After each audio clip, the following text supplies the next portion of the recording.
Bhagavad guitar प्रथम अध्यायर द्वितीय श्लोक को आपण मानक स्वागत।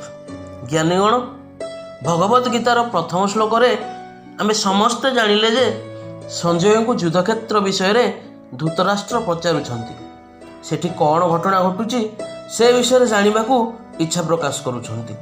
एहार उत्तर रे कौन देउछंती संजय, चलंतु जानिबा। संजय उवाच दृष्ट्वा तु पांडवनीकं बीढ़ं दुर्योधनस्तद आचार्यमुपसंगम्यं राजा वचनं ब्रवीत। संजय आखिरे देखुथिबा दृश्य को देखी उत्तर देउछंती, हे राजन, दुर्योधन पांडुंकर सेना को देखुछंती आउ ए कथा गुरु द्रोणाचार्य को जाई कहउछंती। संजय को दिव्य दृष्टि प्राप्त होइतिला।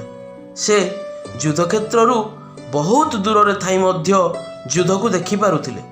से जहा देखुथिले ताहा ही वर्णना करि पारुथिले।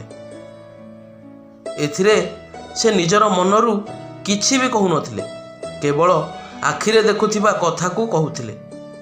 युद्धक्षेत्र रे कौन सब घटुची तार व्याख्या करुथिले धृतराष्ट्रଙ୍କ निकटरे। एहा संजयଙ୍କର डिवाइन विजुअल पावर बोली मध्य आमे कहि परिबा। तेणु आम मानकु गीता शुणिबा पई आज मिली पारुछि।